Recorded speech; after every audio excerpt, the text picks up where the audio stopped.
You're right. I can't. It's a bad look. Hey, episode 65, guys. Me and Aaron have been doing this for fucking 65 episodes. Thanks for all the support.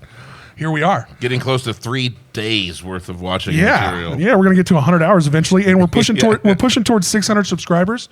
We are like at 583, so let's get to that. I think it's 583. We're at 483. We're pushing for 500 subscribers. Let's go. I want to get 6 by the end of the year. I wanted to get to 5 by the damn jam. Yep. So we're pushing for that. So please like and subscribe on YouTube. We're on TikTok now. We're on Spotify, and we're also on Facebook, going hard all there. All the fun stuff. Shout out to the Small Town Roots Festival.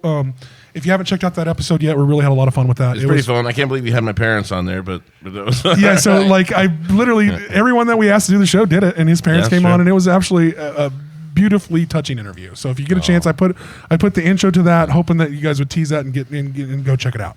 And also a bunch of great. We got every single act except for the absolute final act, only because of the weather.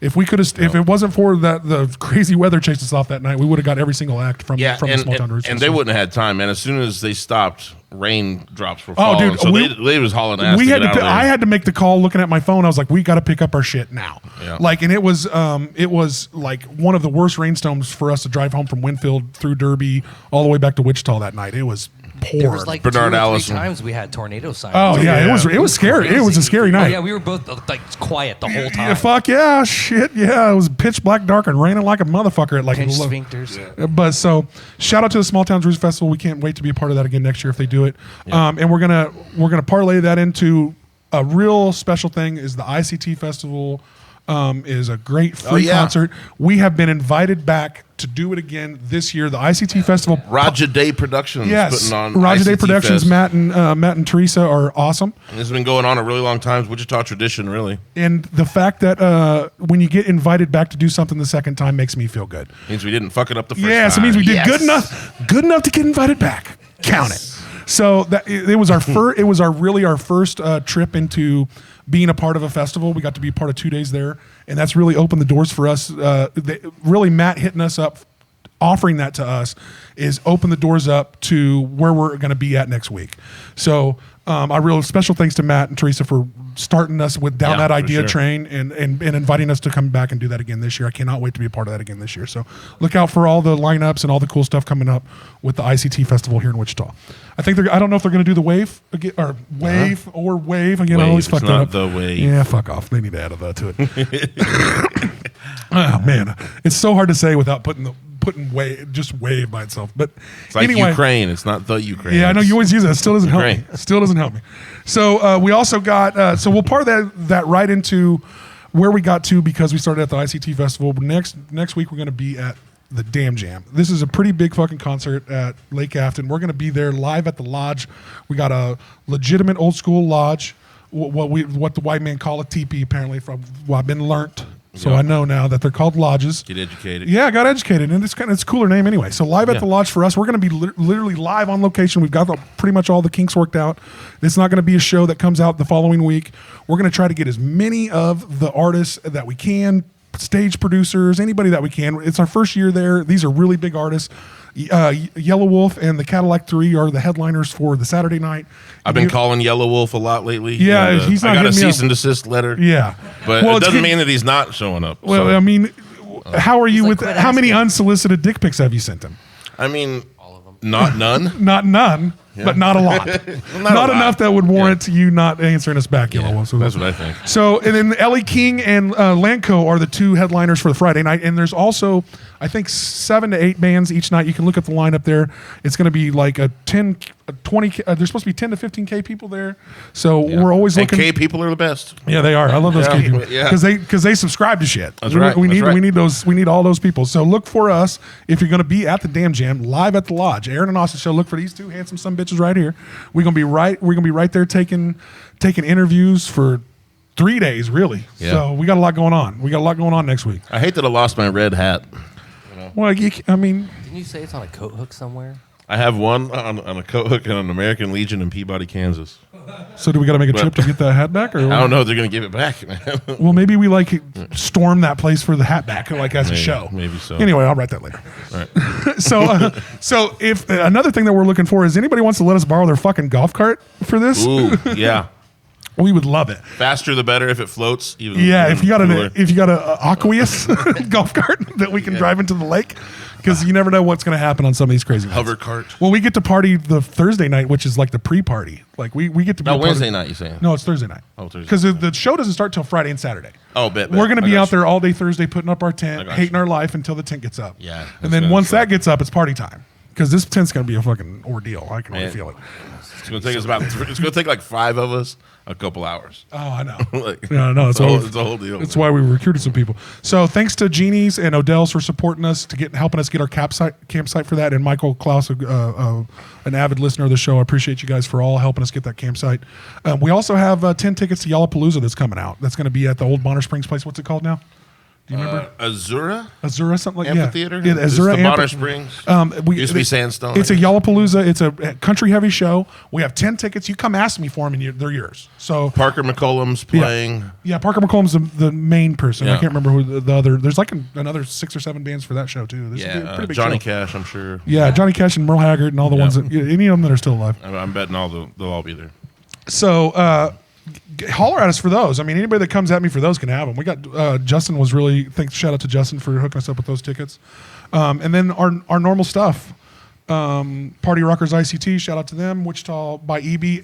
Eddie's doing a lot of cool shit now. His 6 at 6 is funny, he's doing a lot of stuff with putting all the music things together always makes me feel good, because we knew that was going to be such an undertaking and a pain in the ass. Man, I know. And I'm really glad that he picked up the mantle and ran with it. I'm glad he stuck to it. I wonder how long he's going to stick with it. Stick with it, EB. I know it's a pain in the ass. If you need help, reach out. Yeah. We'll definitely help you. And then he's doing the food truck thing, and then he's doing the 6 at 6, and he has lots of funny. He's a funny dude. So shout out to EB, Wichita by EB as always.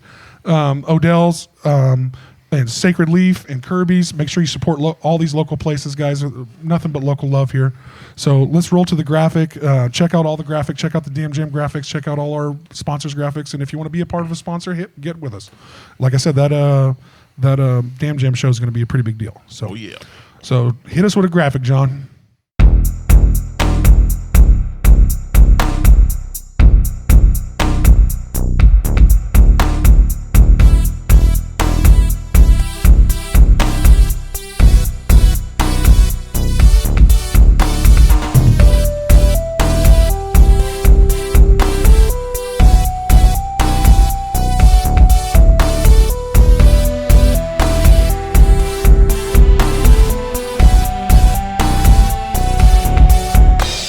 All right, we're back here. Here we are. Back with Lynn.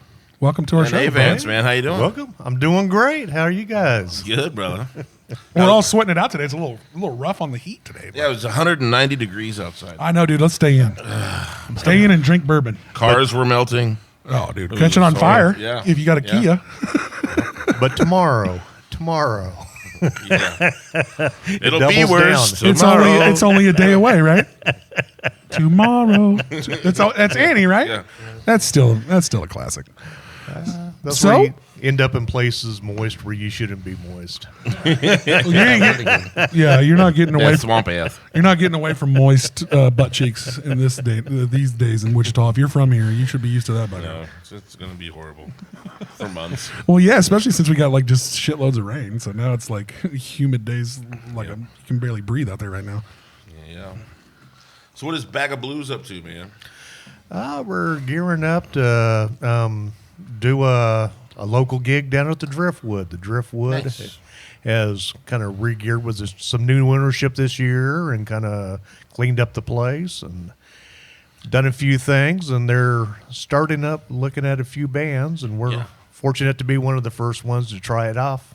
I haven't been in that place in a while. Do they have a little stage area? Or what do they got? What do they got? They had a really cool patio. I remember back in the day, Dana really did up this patio, like made it really cool. Cool artwork everywhere.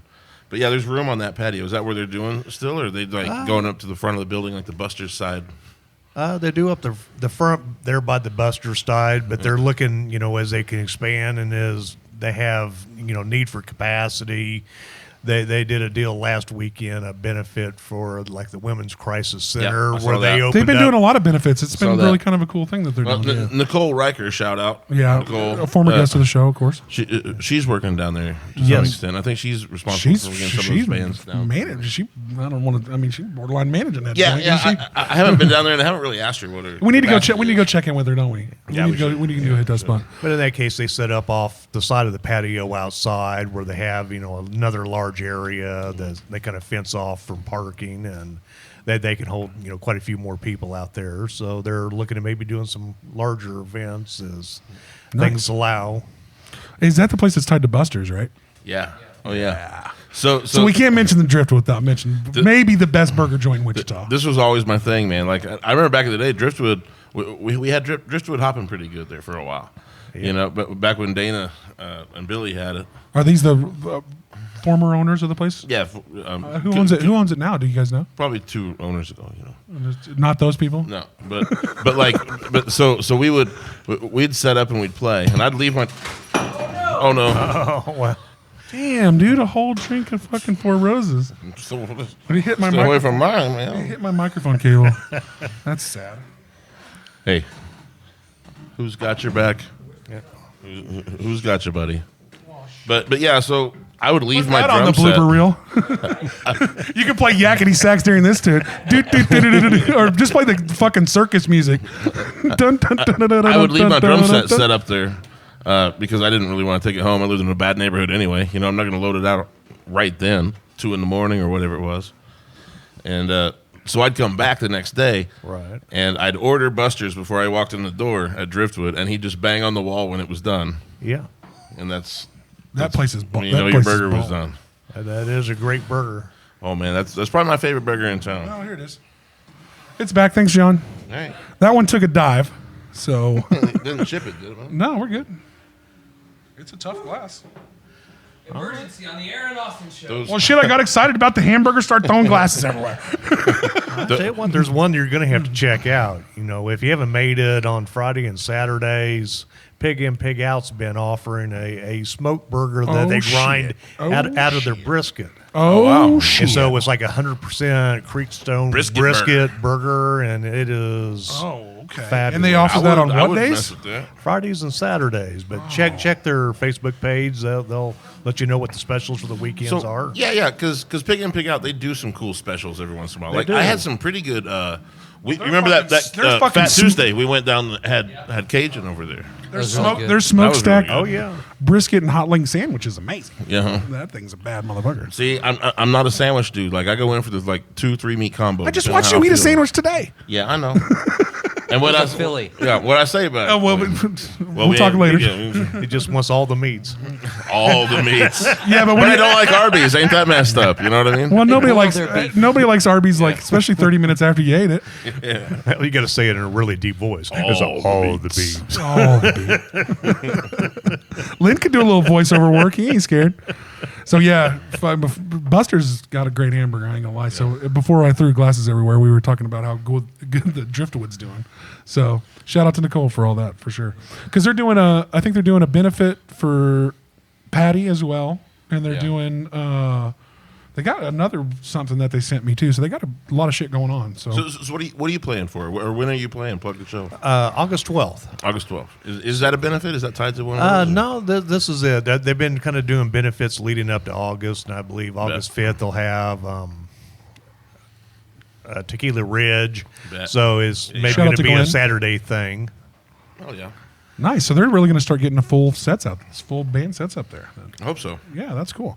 I always like to see when another venue starts booking guests. More music in town. Yeah, it and can't hurt I'm you. never mad, especially like a little dive bar. Like dive bars are my favorite places to see little music. Yeah. I like that. Oh yeah. Like, and, it's always- and back in the day in Driftwood, man, we had with Don Bean's help, Yep. we had Tab Benoit come through. all sorts. who's Don? Mr. Sip, Who's Don Bean? Hamilton Loomis.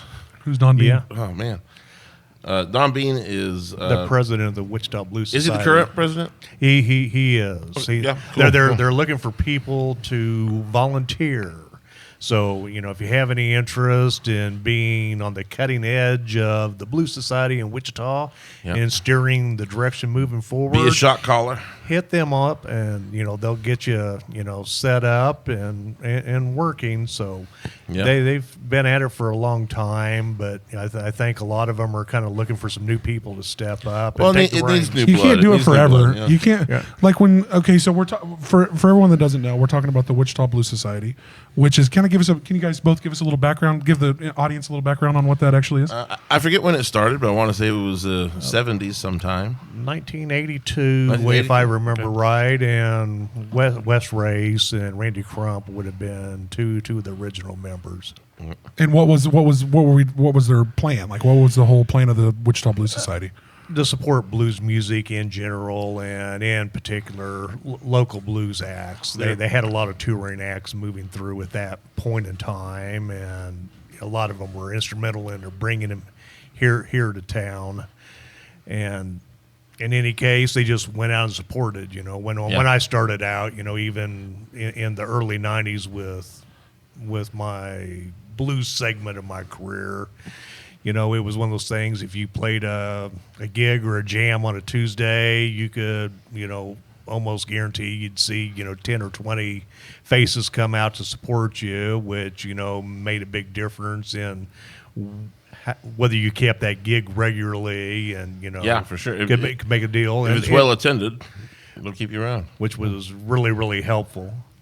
Yeah, and the blues societies they're tied to a larger organization. What do you mean by that? What is it? International Blues Foundation. Yes. And so for $5,000 you can be a blues society. You know what I mean? Like if you want to start a sister branch of their thing. No, it's just a blues society, and you basically appeal to these guys, and you say we want to do a blues society. This is what we're going to try to do. Blah blah. So what does that entail? Does that mean we're having monthly meetings or some shit? What? Yeah. So if they're meetings. asking people to be involved in it, what would that entail to them? What would you have to do to be involved? Well, that's really a good question. Probably depends on your role. They host some different events. They do some grant writing as well and sponsor stuff like Blues in the Schools. So trying to expose some of the younger generations that are coming up to styles of music that you really don't hear on the radio anymore, and try to do something in an entertaining and fun fashion. I'm outside of the board themselves. I believe they try to have monthly meetings to try to look at new ways of building stuff and investing. You just kind of have a chop shop. We come in and have a talk about it shit. There's not a lot of formal events outside of that, but they started up the monthly jam, which they took June off because it coincided with Riverfest and some other things. But that's one of the things they're starting back up. COVID kind of killed everything for a while. The second Thursday of each month, we do the Wichita Blues Society Blues Jam early at Shamrock, right before we do our open mic with me and John. Yeah. Starting at 6 p.m. Starts at 6 for you guys. It starts at 6 every second Thursday? Every second Thursday. Second Thursday of the month. Yeah. All right, cool. So, and what I wrote down while we were talking about this is kind of a great idea that the Blues Society has come up with. You have this built-in support system when you create this society. You could have a hip hop society. You could have a bunch of these societies where you meet, and it kind of helps bring fans to your shows because you're part of the society together. This is a brilliant idea. Ooh, we could have the Aaron and Austin Society. Fuck yes, dude. Just all of the guests and stuff that we've had. Or just anybody that likes our show. I mean, we're doing really good in the old lady demographic. Yeah, really? I don't know. I'm just making shit up. We're huge in Belize. We're huge on the shit you can't check out on the internet if you Google it. Yeah. But look at the size of these panties. Yeah, exactly. We get them mailed to those, dude. Not again. So I'm loving the idea of starting a blues society for a whatever society, because then you create a community of to help feed your own genre of music that you're into. That's a fucking cool idea. And I mean, there's a lot of educational aspects to it as well. Yeah, the blues in schools is really kind of a big deal. Well, yeah, it's a badass. Well, I think it seems like it was really necessary with blues because blues, like he said, is not represented on the radio that much. So it's like if you got to get it out to the masses, you have to find a different way. Yeah. Well, it's kind of interesting. It's one of these forms of music that, you really can't go out and buy a book and learn. So much of it is taught hand to hand, working beside somebody. So you actually have to kind of be involved with somebody that's familiar with it to really pick up aspects of it. To pick up the subtleties, the nuances. Like, I think everybody thinks that they understand what blues is. And the deeper you get, the more you realize you really didn't know much at all. Yeah, the deeper you go, What do you guys mean by that? As obviously I've not been down the blues rabbit hole. Okay, because I don't play music at all. So explain it to us. All right. So I'm 43. Okay, just put that out there. But I found blues through current and like classic rock. You know what I mean? Like, so for me, I found out that a lot of what Eric Clapton was playing was really Freddie King. Absolutely. Right? And a lot of what Stevie Ray Vaughan was playing was actually Albert King. So the Kings have a conglomerate of blues music? And are they related or two different people? What Allman Brothers was playing was Elmore James, really. Right. And so I kind of had to I found them all backwards like that. Like, wow, I fucking love Jimi Hendrix. But see, what the hell's he playing? And then then you go back and then you find out that Led Zeppelin 1 was basically full of covers from blues acts that you got no idea who it was because that was shit back in like the 30s and 40s blues. A lot of copyright infringement went on. I'm sure. Well, it went on for a long time until it was an actual thing. I mean, well, then there was so much traditional music that was uncopyrightable. You know what I mean? Like you didn't write it; you just heard that shit because your grandma sang it to you.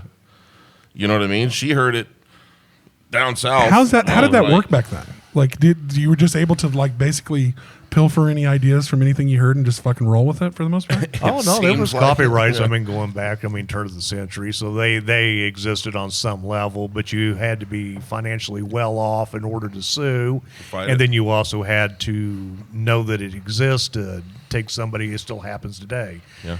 Rudy Love found somebody had been copying his stuff and just dubbing it off and packaging it under a different name. I bet for 20 years and made a fortune, and he recovered absolutely nothing, from it. Fuck that. Wow. Yeah. Wow. Do you know who that was? Who was doing that? Did they ever? It was over in Europe. Really? So you had some just person internationally pilfering copyrighted music. I mean, who polices that? Well, you have to sue them. You have to sue. You would have to sue. Yeah, and you would have to prove your case. And it's on a country by country basis. So if you copyright it here, doesn't necessarily mean it's copyrighted in Australia. So can we take K-pop and start fucking selling it? Baby metal.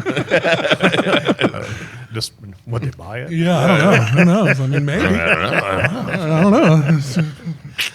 Check out our new albums coming out soon. But it's interesting because there was a trade-off. Although we never recouped the finances that he lost off the copyrights, in his last few years, he had some opportunities to tour over there, and actually there was a substantial amount of people that really packed houses over in Europe to see him that knew his music, but so know where it originated. Yeah. So it kind of paid out on the back end maybe a little bit. Just a little bit. Not a lot. Not as much as it should have, but at least maybe you got some fucking feet in the stands for it. Go to 90 days every year and it'll start paying off. I know, right? Man, that's such a especially even if you do get the credit for it, you still don't get shit off fucking plays or nothing really anyway. No, you're not getting royalties. No. The music industry's always been a fucking game. No, it has been. It's always been a... Well, it's been interesting. You used to tour for little to no money or even take a loss in order to sell physical copies of stuff. And now the physical copies with the streaming that's taking place, there's no money in selling physical copies. So now everybody's giving away the music in order to try to make money touring and merch. If you're fucking merch and your fucking tour, yeah. Well, but that was the deal, okay? Is you used to be able to tour around, and the only place they could get that damn CD or that shirt was from your booth, right? So they all knew it, and they brought money, right? You know what I mean? And if you had an enticing package like, hey, for $40, man, you can get this shirt, you can get this CD, here's a sticker, and I'll sign it all. Right. You know what I mean? Then they go, I bet. And I hope and you used to be everybody's able to make still money. doing that. I mean, But it's so hard. CDs now. are kind of hard, but I know some people hard to are do. doing jump drives. Well, and albums and things have of that. come back, of course, too. You right. getting the whole the big Yeah. record. Okay, so we tried that with Terry Quiet Band. We tried that. We did a really nice lathe cut LP. You know, Right. We made 60 of them. They were limited edition, man. But we had to sell them for like $60. That's a hard ask. You know what I mean? Yeah, is. that's what I mean. You have to almost give them a fucking butt print on the cover of it or something, or kiss it or something. But you're $60 for one album is a lot of money. Or maybe I'll sign it, like, or something. If there's only 60 of them, you can do that.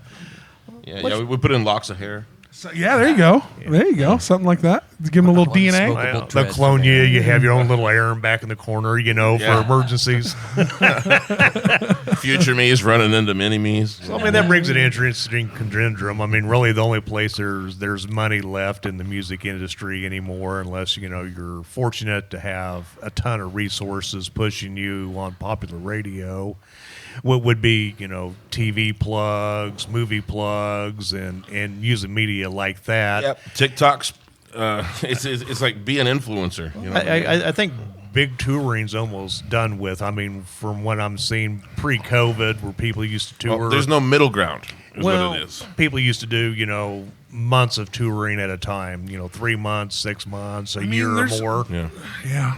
But I think everybody's staying local and regional. They're almost staying within a day's drive now, and know how hard- I think that's really where it's going to stay. But something will turn up. Would be a way to monotonize music at some point, and it needs to happen really, because what we're doing is not sustainable.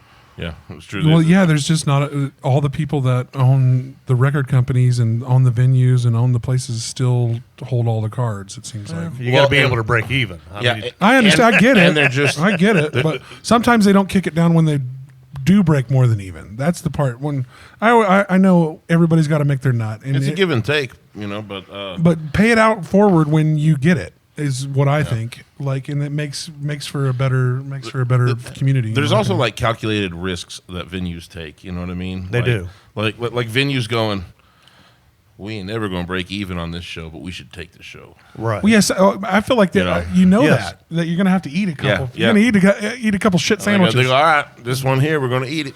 But man, it's going to be a good show, and everybody's going to have a good time, and it represents our brand. Is positively. that mainly because the artist that you bring in on that is it really expensive? Usually, Yep. That's usually the main reason why it. you're gonna eat shit. I think so. Yeah. Well, yeah, dude. Because if your artist is like in the fucking $400,000 range, is that a thing? that's real. Well, the reality is just trying to bring people in. I mean, and, That's the whole key is getting anybody in the door at from the smallest venue to the biggest one. I mean, But just not one time. I mean, the hope is they'll return to the same place at some point to say, hey, Yep. I'm going to meet a friend. Meet them somewhere that supports music. It is always the hope. Now, whether that happens or not, sometimes it does, sometimes it doesn't. But, ideally, you've got to be rather smart if you want to continue to see live music, just not locally, but anywhere, is, invest those dollars where, they're going to give something back that, you'd like to see. And I will tell a lot of people in Wichita, if you want to see the concerts that you want to see, we have to start pre-selling tickets. We have to start buying pre-sales. Yeah, our biggest, Yeah, biggest for Wichita, Pre-sales who's are out there. for our thing, for Wichita, who is a mid-major city. We're no big city, but we're big enough to get some acts. But the problem is the acts that you guys see that travel from Kansas City to Oklahoma City, right over the fucking top of us, is because we don't pre-sell fucking tickets in this town where there's shit. No. Whether it's a small venue or I got 10 Lollapalooza tickets, I'm giving them away. I still got 10 for 2 weeks. I mean, motherfuckers don't even want them till the show starts. Yeah. So it's like the people won't even take a free ticket a month early in this town. Right. So like I think, dude, we should go to the country bars with them. oh yeah, for real, we should. Yeah. Well, I mean, I feel like we go to the Cowboy Inn. I mean, what the Do fuck you- is it more? do- What's a more country place than that? do you do that redneck river dance thing they do? No, yeah. Yeah. You know what I mean? Yes. You do that? Yes. With ease, honestly. I teach it. Yeah, okay, I okay. teach it every gonna third say, Thursday. I if you guys would assumed- show up at Shamrock at 6 o'clock on the third Thursday, I'm I teaching. assumed you did. I assumed you did. But Well, I I'm didn't thinking we wanna- could come up with some chaps. Yeah. I Yeah. mean, Yeah, I mean, not to fit me. Shit. Just remember, if you're getting something from me, I'm You can mountain. borrow. You can borrow mine. It's babe. mountain man size. Be you the guys word. are little humans. I'm a big one. I'm mountain man size. the world's most interesting river dance. Yeah, It's gonna be interesting because I'm just gonna wing that shit. that's how line dancing always looked to me, man. Just throw some feet. You throw some feet at it. I said, I'm not sure what I saw. I thought there was a wardrobe malfunction, but It's the redneck river dance, man. Well, if you're giving me chaps, I ain't wearing nothing underneath them motherfuckers. Of course not. Yeah, I thought that was the whole Like, thing. That's the whole It's thing. like, Somebody's number It's one. like a kilt, right? I mean, it's kind of like that. Yeah, that's what I thought. I mean, apparently. The person behind you, you just killed him. Judges, count it. Count it, judges. That was pretty good. So you've been doing music in this town for a long time. Are you originally from Wichita? yeah, I was born and raised in Wichita, and I probably would have started off probably around 86. Nice. That was 2 What's years. the What's the that was two- Texas connection, man? I know you. I played, metal around here growing up in the 80s. I was into stuff like AC/DC, Iron Maiden, Nice. Cop Metallica when they played the Cotillion on, their first U.S. tour, Oh yeah. which was all pretty cool. And I helped record an album with Terra X. Oh, nice. And this would have been, probably about 90. We had spent so much time working on that and playing around. What'd you do for it? Did you help him record guitar parts or what? Yeah. For those of you who don't know, we haven't actually said it. Lynn is a great guitarist, actually Yeah. a fabulous guitarist. Always a pleasure to hear him play. I don't think we've actually said that yet on this. But I would say a little bit of that Texas flavor really comes off in your playing. You know what I mean? There's, Well, there's a that's- definite Texas influence. That's the to hope. it. Well, it would come after we shot the album in 90. We took a week off to kind of regather, some tempers had flared and things, so we had kind of a cooling off period. How often does that go on? Is that really a big part of it? Not when in you're- bands. Bands never. do Yeah, that. I mean, well, okay. Now I understand that four fucking people are always going to have their, but you're a band, you love each other. But does it get stressful when you're like recording because you're under pressure, you're spending money? It's gotta, it's kind of got to feel like a nut crunch a little bit, right? Oh, it's entirely different, and this was really our first foray into a studio at that age on that level. And it's kind of like being married to 4 wives at the same time. If you're Well, he said that before. It's like a band's like a marriage. Yeah. Well, and they're together all the time, and if you don't have a break from that, then things have a tendency to chippy. spiral. Yeah, they get a little chippy. So we kidnapped Randy Fox from Manila Road and went up to Miller's and recorded it up there, which was kind of a memorable experience. Where was that at again? Miller's. Miller Recording Studio up in Newton. So this would have been in their some of their final years before they awesome. closed down. And the fabled engineer Larry Funk, that's worked with huge acts, since Miller shut down and he moved to the coast. So engineer. he was the whole engineer behind probably that studio probably. Yeah, When somebody yeah. that good, if the studio shut down and he moved out to the coast and started doing music, he probably was the main engineer behind that. shit. He was, and he was well connected before that. He just His last name is Funk. I mean, seriously. Well, when People sometimes call when- him Mr. Funk. What's his name again? Oh, Give us his Google name him. one more. He's- Give us his name one more time. Larry Funk. If your name's Larry fucking Funk, That's what I'm saying, man. I don't care whatever you get into, you're gonna funk it up, and he's gonna do well. So shout out to Larry Funk. Is he still kicking? Oh, that I know of. I We're just gonna pretend he's still alive. Shout out to Larry Funk Yep. because cool last name. Keeping the funk alive. Well, if you run a cool studio somewhere, like, and it closed down, and you're like the light of it, and you make a transition somewhere, it's obviously you're talented. So that's always cool to see. Well, when I'm at that point, you still had a ton of sidemen that come out of Wichita that were touring internationally. Wichita did not produce a bunch of name brand artists, but they produced everybody that played back behind them. Like a lot of Garth Brooks band. Well, maybe not a lot, but like Steve. Yeah.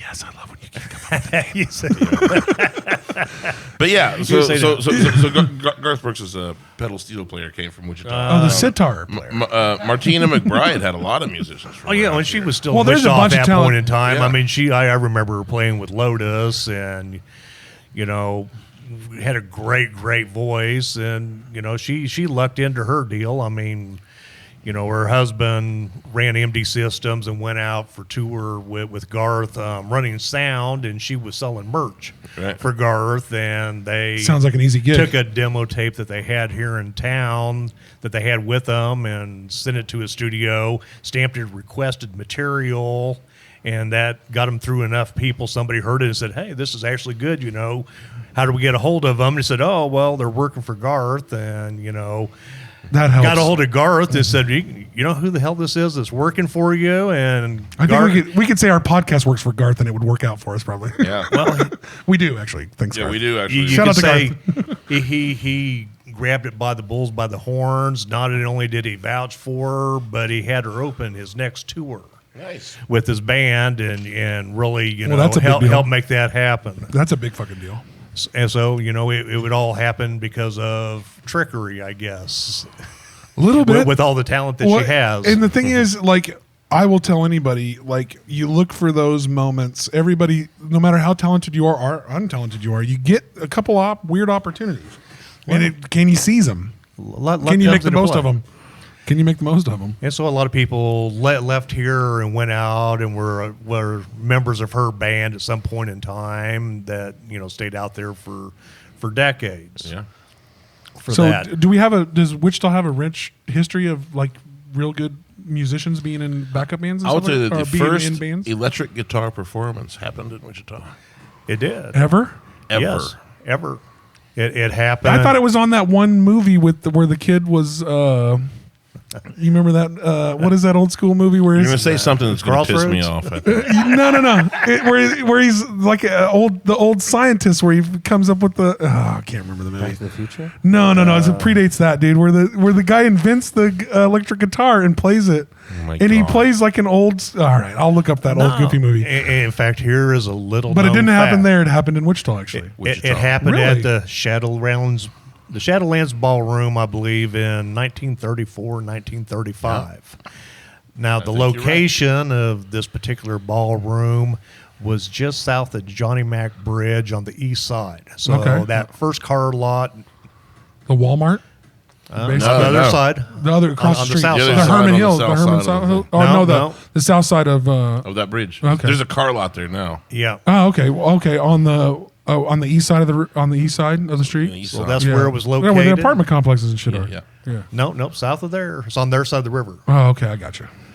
So that burned down, I want to say 2 years later, and then they built it up about the 2700 block of North Hillside. So the replacement building is a church that's still standing there across from the cemetery. No shit. So the first electric guitar played in Wichita. Yeah.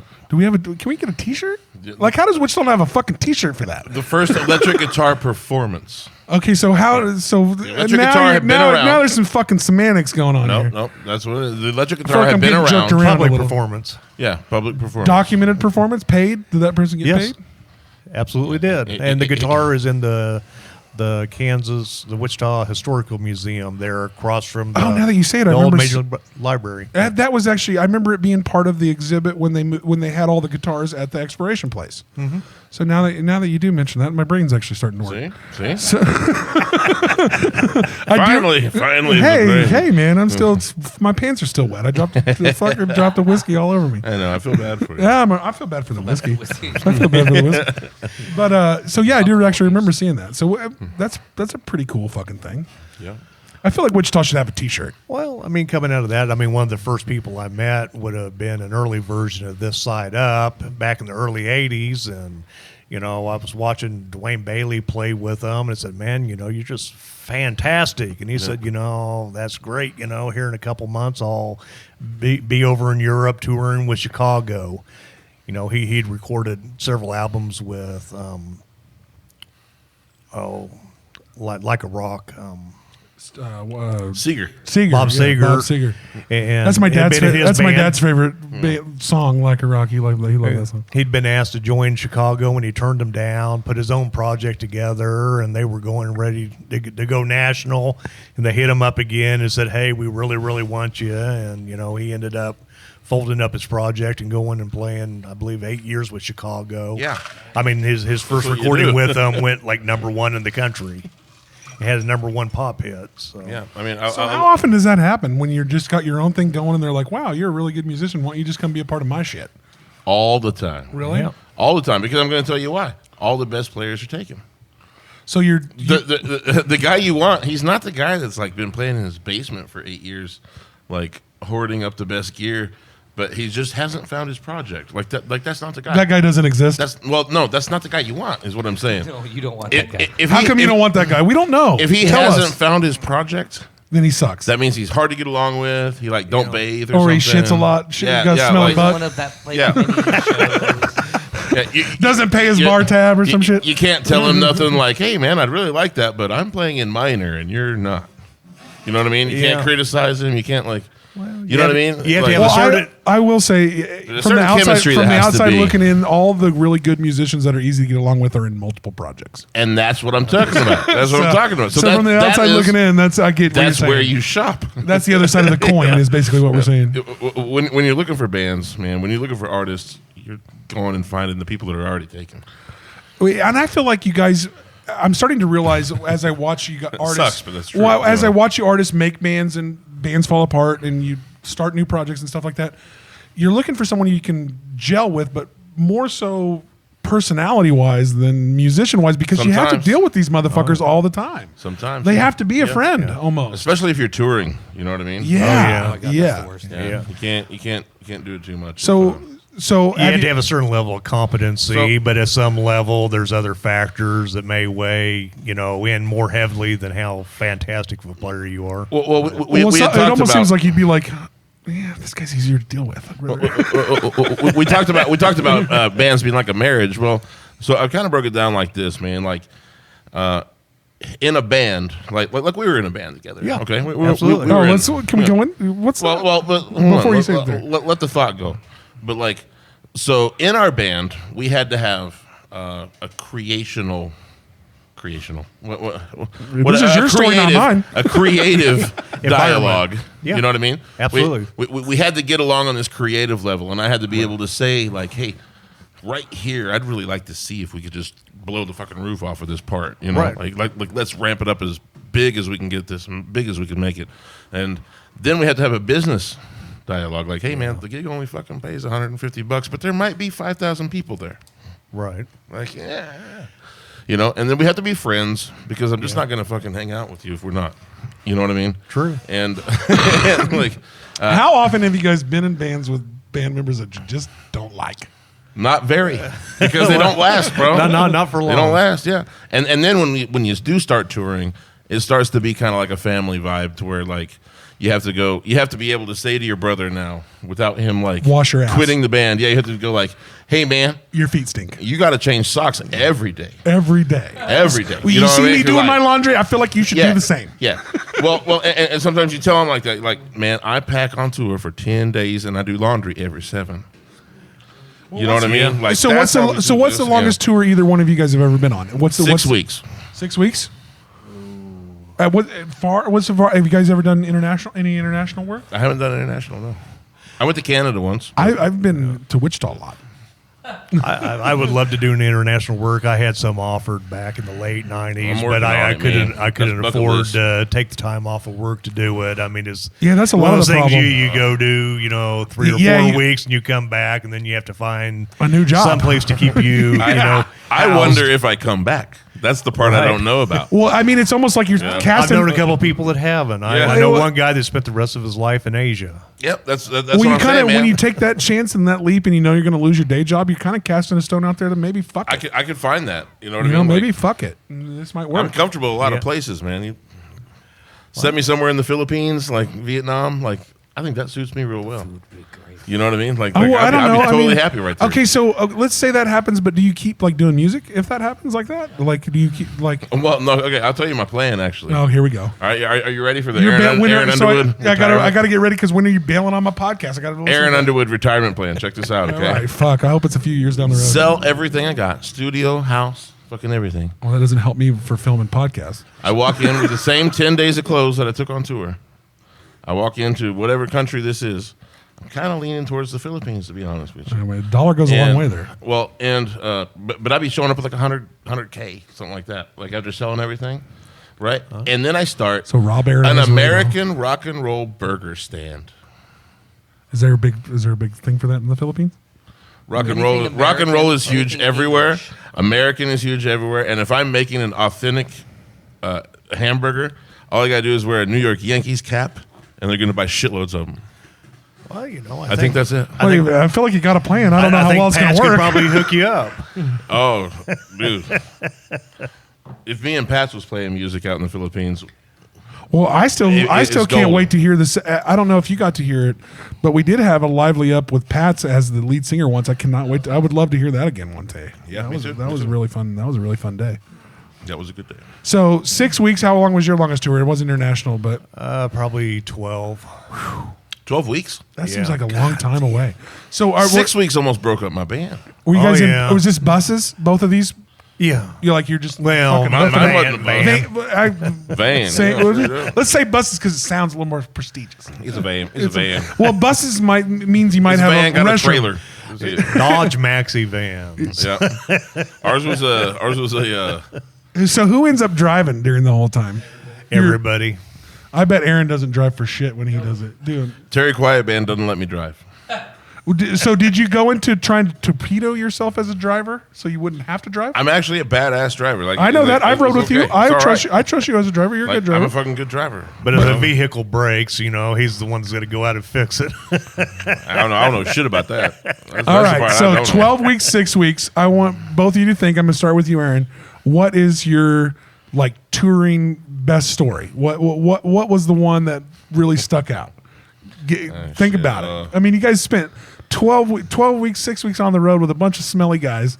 Well, give me something. Give me your best tour story. mean, dude, While we there's were in so the many, bus, dude. Well, give me one of when your fucking bus broke down and everybody had to pee on the side of the road. I'll give you a funny one, man. Okay, so with the Chris Lager Band, we played a lot of ski resorts. Okay. And so, driving in snowy conditions was a thing that we did a lot. So somebody had to get used to really fucking taking on some shitty conditions. Yeah. And so we had a drummer at the time named Scooby. Shout out, John Fairchild, love you. But Great drummer. great drummer, really is. And he's just hilarious. He's the guy you want in the band. He's a good dude. Yeah. I love those guys. Me and him used a room together just because he's the fucking one you hilarious. trust. He's a good one. He's my boy, And so we was driving, and Scooby doesn't have a license, but Scooby's driving. Scooby had to drive, That sounds about right. right? And, The he's no licensed drummer named Scooby's driving. driving. Sounds perfect. Now, the funny thing about this is he's not practiced. Okay, so he don't fucking realize that in whiteout, snowy ass conditions, you ain't supposed to read the speed limit signs and take those for real. No. Now, slow down, be comfortable, get it done, really, right? I mean, you just kind of follow traffic. Bro, we fishtail with a trailer. Okay, we fishtailing now with a trailer, and Chris, man, the lead singer, has my dreads in his hand, like holding on for dear life to my dreads because he's behind me. All right, So he's using your dreads as the oh shit handle. he's bracing himself off me, To the reins, he's trying to stop the horse he's man. on. Yeah, whoa. And it's like, I'm not driving, bitch. I ain't driving. Yeah, and so we end up in the ditch. We didn't flip. And no, you didn't hit any other vehicle. Thank No, man, God. there was so much damn snow in the ditch. You just kind of slightly coasted we into it. just kind of went. Yeah, dude. And Chris is still holding on. We're stopped, but he's holding on. And I'm like, hey, Chris, man, can let go of my dreads. That was the first words that were spoken after that. And Chris just busts up laughing like. He's like, "Oh yeah, my bad." We just realized we was all safe. Huge relief, and that was just like the comic. Just boom. That's a good one. That's a good one. You're fishtailing. I can see your van trailer fishtailing. Him holding your. It's like, bro, this isn't helping. I'm not driving. And we got Scooby driving the thing with no license. And we're just all screaming. We're fishtailing around. And we land safely in the ditch in a bunch of powder. That's a good story. And we just drive right out of the ditch and go. Oh, you didn't even get stuck? Nah, dude. Damn. We just drive right out and go. You didn't even need Tractor Bob to come over and pull you out? Yeah. I the whole thing was Scooby's turn was over after that. Yeah, There wasn't a. Well, who pulled us? Who Your pulled us services out? are no longer needed. Yeah, who pulled you out? Who drove the truck out of the ditch? Scooby still did. He did? All right. Yeah, Well, he maybe, did. shit happens. All right, that's a good one. You got to top it, Lynn. Go.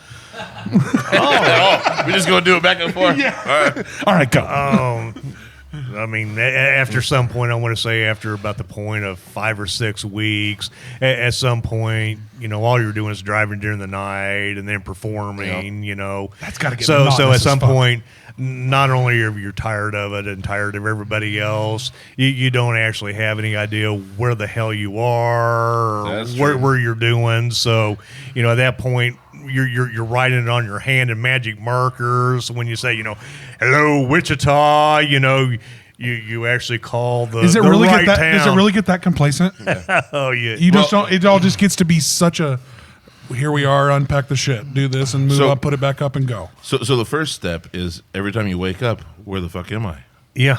And then at some point you stop asking. So the people in the crowd should give a little bit of leeway to artists that have said the wrong city that they're. Oh, absolutely. Well, here's the problem. I've You heard it get- like 10 times. Say the wrong. People when you say got the wrong outdoor city. gigs like the Wave and stuff like that. Now, He said the wave. See, told you. Don't say the city. I'm just going to say that.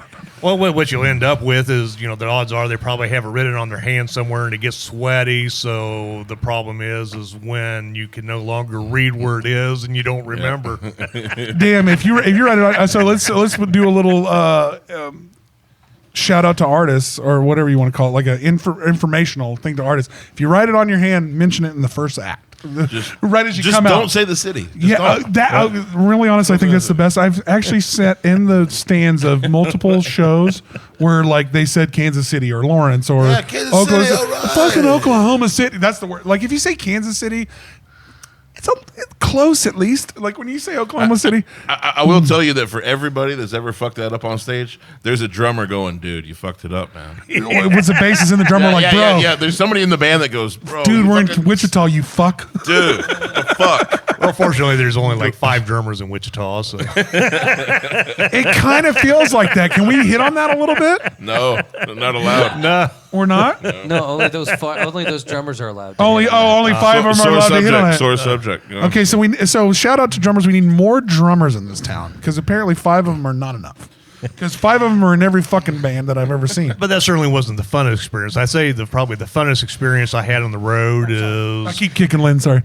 is when we played with Blue Daredevils Yeah. together, and we played Sedan, which was in a haunted hotel. Oh, yeah. Oh, And okay. Let's hear this. I got us the tour. Okay, let's tell Well, us.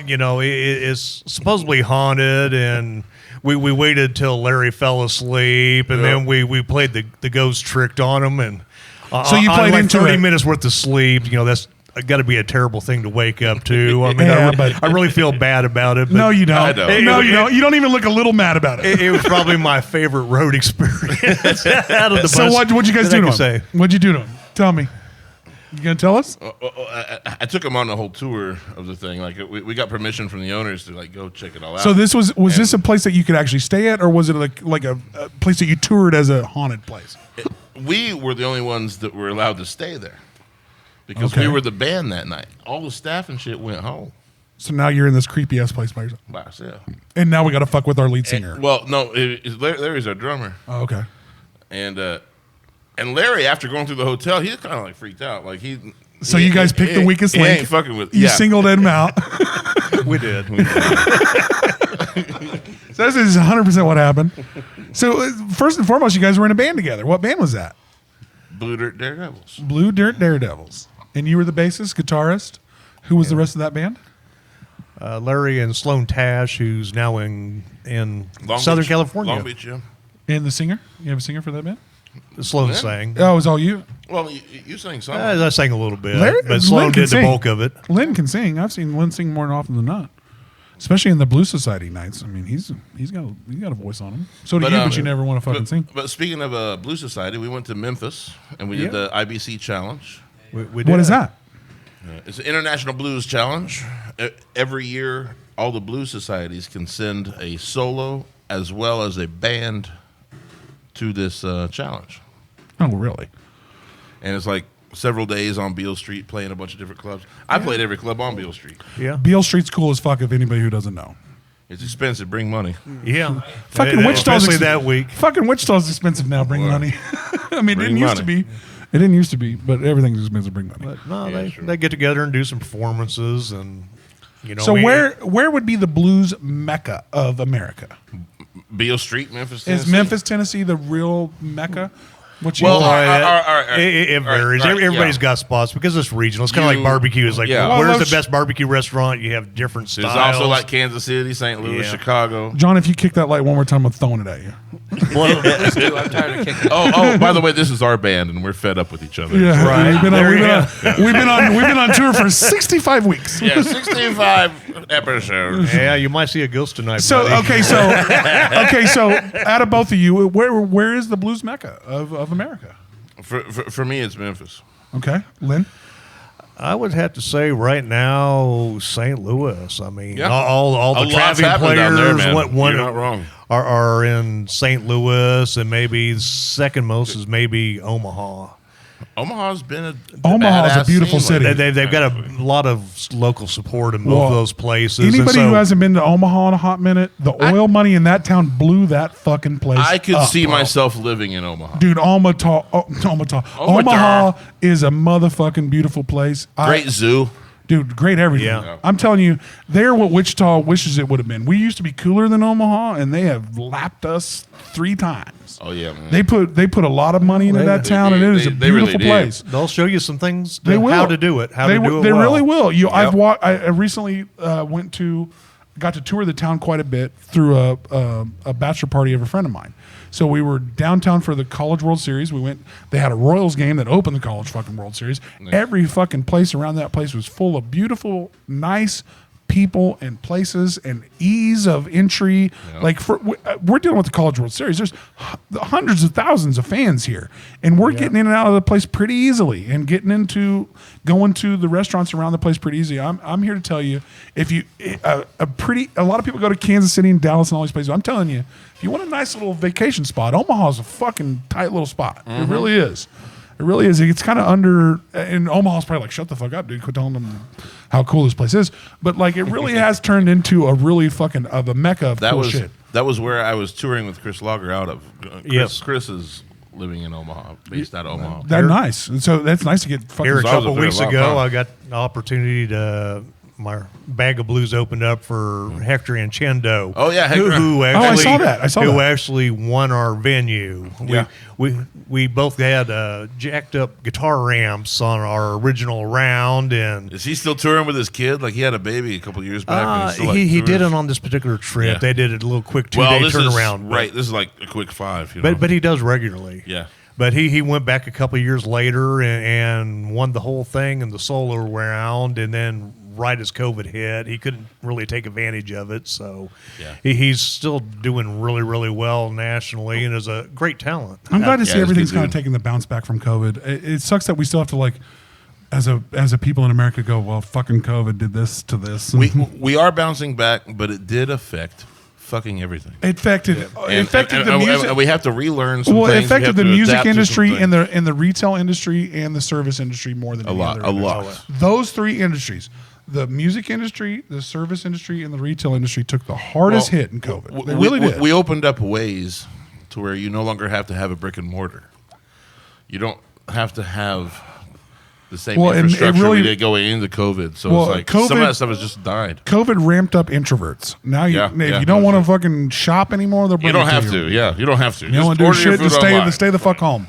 So when you have people that that were barely getting out in general. Now that Yeah. you don't have to let them they don't have to get out to get their groceries. They don't have to get out to get their food. They don't have to get out to get anything else. Yeah. That makes them less likely to get out to see a show. Period. Absolutely. So when you reciprocate that narrative of staying home and dealing with it this way, you ostracize and cut off all of the other things that need people to come to them. So Yeah. that has been the biggest hit of all of those industries during our COVID crisis that we've dealt with. That was a big giant lie that we ain't gonna get into. Did you get stabbed with that shit? Did you guys both get stabbed with vaccines? Allegedly. Oh, I did. Yeah. I did too. Now we're gonna die young from. I tell you what, I mean, I probably had over 50 people that I knew across the country that passed away from it. So Yep. I lost. I believe it. I lost a few. And that's the burden of knowing a lot of people is unfortunately that happens. I mean, shit, I know. What do we know? 10 plus At easy least. locally that died of COVID, allegedly, but most of them did die from lung issues based on COVID. But that was a hard fucking time for the music industry, and we're still feeling the ripple from it. Not everything survived that. Well, there was fucking a bunch of- there was venues a bunch died of and were close- reborn. Music died and was reborn. How we intake music and take content was changed. Your record labels, they would always tell you they're broke because they did. They kind of operated on this line of like, Right. we're not actually making lots of money, so ha ha ha ha ha. right. You know, it's like Yeah, smoke but- and mirrors. But and then we that. get all your residuals. well, but then like when COVID hit, they went like, oh shit, we've been towing this line so long, we're under. We're dead. Yeah. We're dead. Oh, yeah. We're fucked. Well, when you play with soft money, it's going to Yeah. smack you around. That's right. You know, anybody who doesn't understand what soft money is, it ain't real. So when you play with soft money, it's going to eventually slap you in the face. So get your dollars and keep them and bury them in your backyard. Yeah, bury my money. Shit, I'm gonna get rich and bury my money. I ain't gonna lie to you. So let's take this time, Lynn, to promote all of your stations. Everything we can get. How can we get? Shout out Paul Bland. Shout out. Yeah, let's do all our George shout outs. We're getting Graybill. towards the end of Big this. shout out to George Graybill and Paul Bland, Yeah. the other members right now with Bag of Blues, and our big show's coming up on April. August Another 12th. April, August 12th at the Driftwood. I'm also going to help host the Wichita Blues Society Open Jam Thursday. Well, every second Thursday. Every of the month. second Thursday, Thursday. every second Thursday, if you got any blues in your bones, Come on, show these it two are now. both going to be here. You're Show talking about two of the best blues artists in this town. Say that again. Say that again. Best blues artists in this town. It wasn't easy the first time, and you made me say it twice, but I did better. the second time. BBA. But right here, I'm not going to lie to you. One of the best blues guitarists and bassists I've seen. So if you want to come rock and jam, bassist. if you want to come and jam openly with two great artists, there's a really great chance, especially if blues is your music. So every second Thursday at the Shamrock, It's a party. the Wichita Blues Society is going hard from 6 to 8. We will Catch be much there. Lobotomist there on Thursday And too. it's That's also right. and it's also parlays into Aaron's open mic as well. So the right. whole night is a Absolutely. bunch of fun, starting with the Blues Society. And if you are another artist and you have some blues in you, as we transition, you're going to get a ton of the Blues Society people come out to that.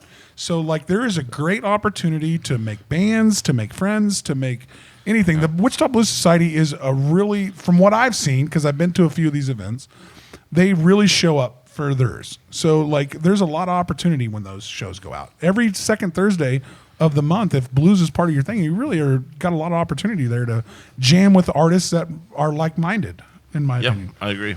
And it's really been a really fun show for us. I've liked it. I've come out to more than a couple of them, and I really I always enjoy have it. fun.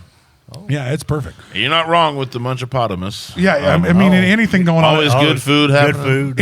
Anything. But show up early if you want some of that. well, yeah. Sometimes you got, especially. I mean, you It got tends to fly out the window. you got a ton of great kitchens there. We've done almost all of them on our place. So anything going on at Shamrock as far as in the kitchen ways, you can check. When out are you our going to do that, man? When you going to cook up some Cajun up there? I heard. Well, he bragged on. He said you got a little we'll see. foodie in you. You Yeah, got a little well, foodie in you. Cook up some Cajun He for can our cook. He show. can cook. Okay, so here's the gig. Here's the gig, and I've been waiting to unleash this. Here's the All right, gig, all right. and we've talked about it a little bit before. cook-off between all of the Aaron and Austin show guests. Ooh, a whole cook-off. Anybody that wants a Nick piece. Gibbs Anybody that Nick wants Gibbs, a piece. Nick Gibbs, anybody that wants it. I don't need everybody. Yeah, anybody that wants a piece. Anybody that everybody, but I know about 10 people that's been on the show that to throw down the gauntlet. Well, within the Aaron and Austin Society, Yes. we can maybe Judges, we'll put some shit together. that one. These are your judges right here. No, dude. You just. They're on the sign. They're on the sign.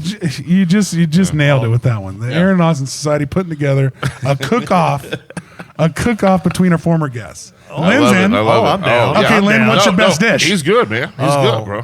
What's There's no single best dish. What? Don't- Okay. don't put it out there is like a that. Okay, adventure. does everybody? I'll go first to alleviate any stress from you two.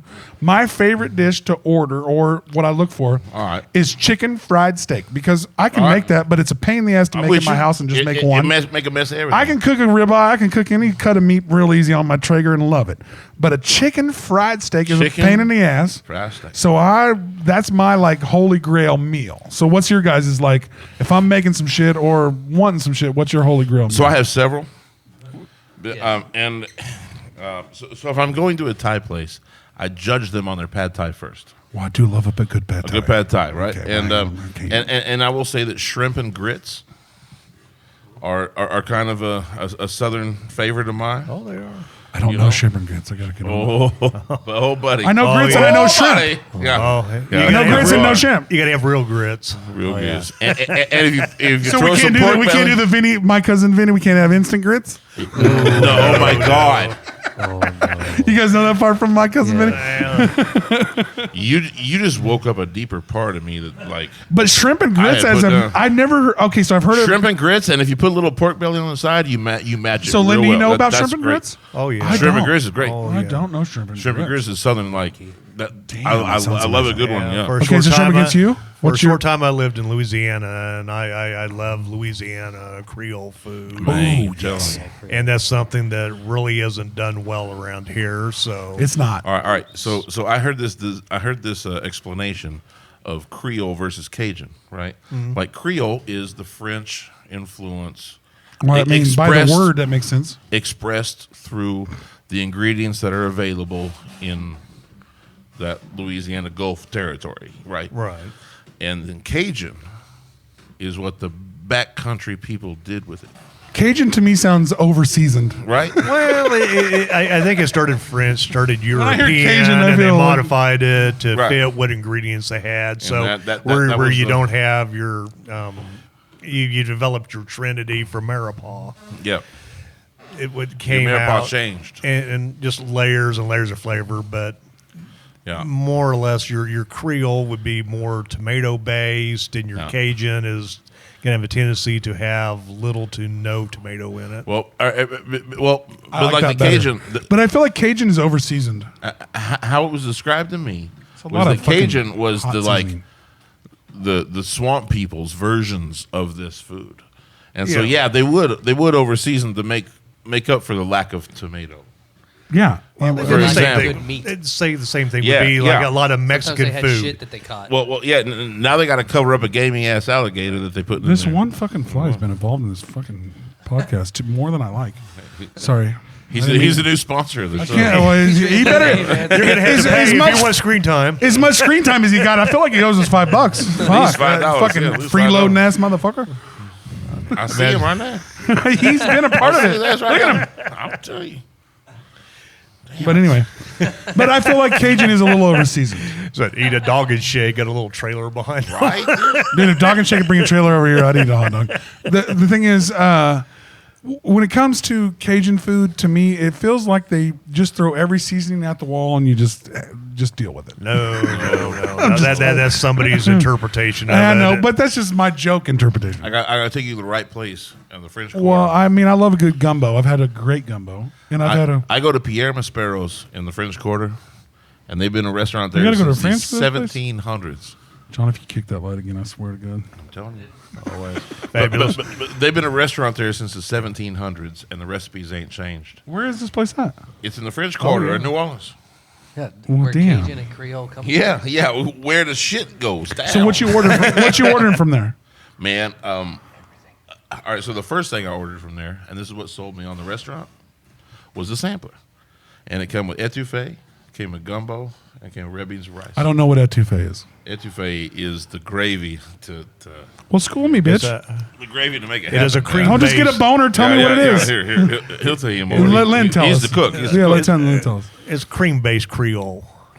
Oh, all right. I love So it. it I is love, like it. a rich Instead of I love tomato any. base. I love any cream sauce. I love a cream-based sauce. Damn right. Sour cream-based fabulous. sauce.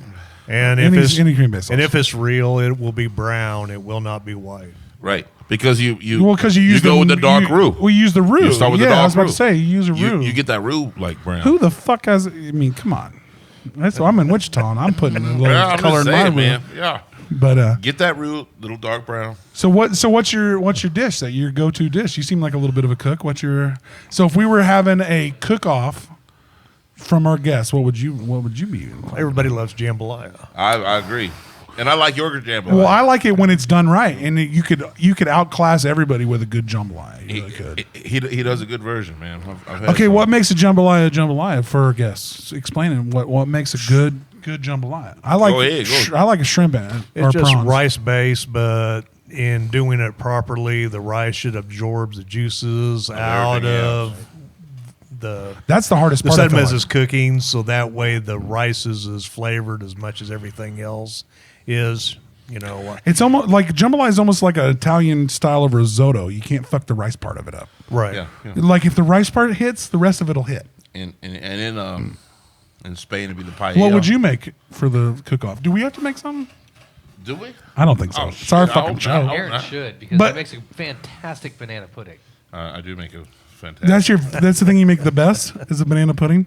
I don't know about best, but it's I don't know, something about that pretty is really good. cute It's to pretty me. good, yeah. Something that Aaron's best dish is a banana pudding is really fucking You cute. haven't had it then, have you? No, I'd eat it. Like I can't wait to try it. But the fact, You, but the you fact that called he it makes cute. I don't know. You gonna get some? what's really that you hit that I feel like you was. I mean, you got a cute banana pudding, Well, now I'm Don't call it expecting cute.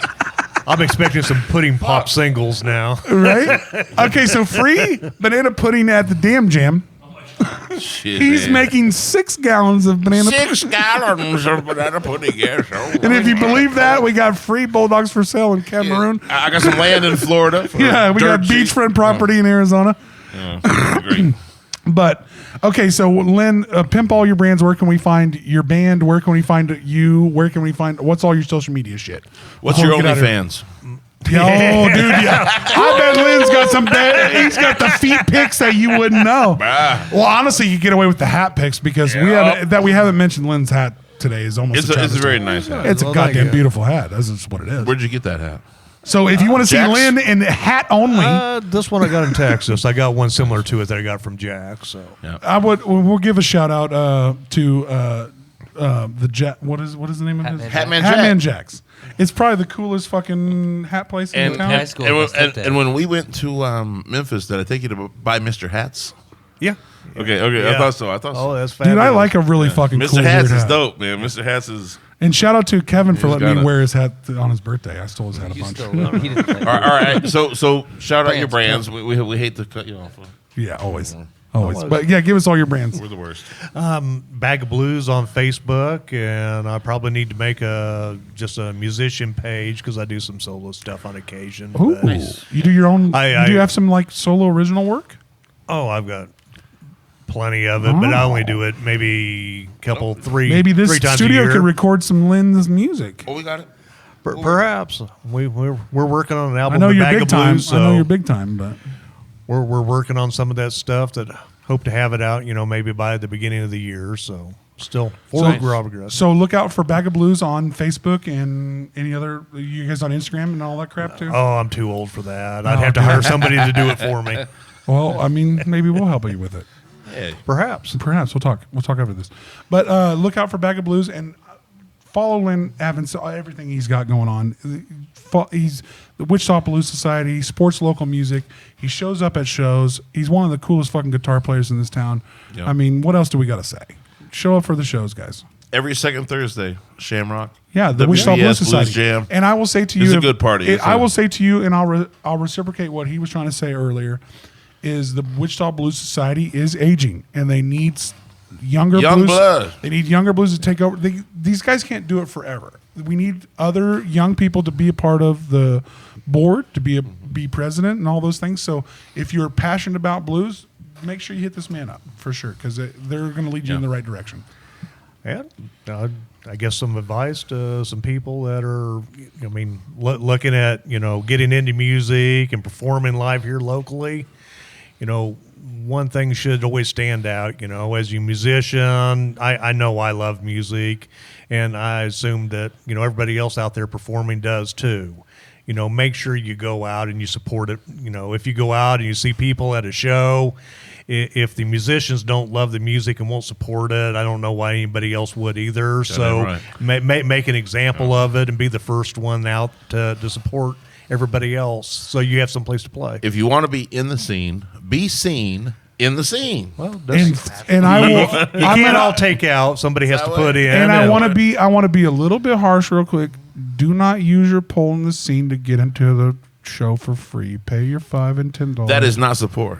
That is not support. It's not support. And I'm not going to sit here and act like I haven't used my same credibility to get into a few shows for free, but more often than not, I always offer to pay.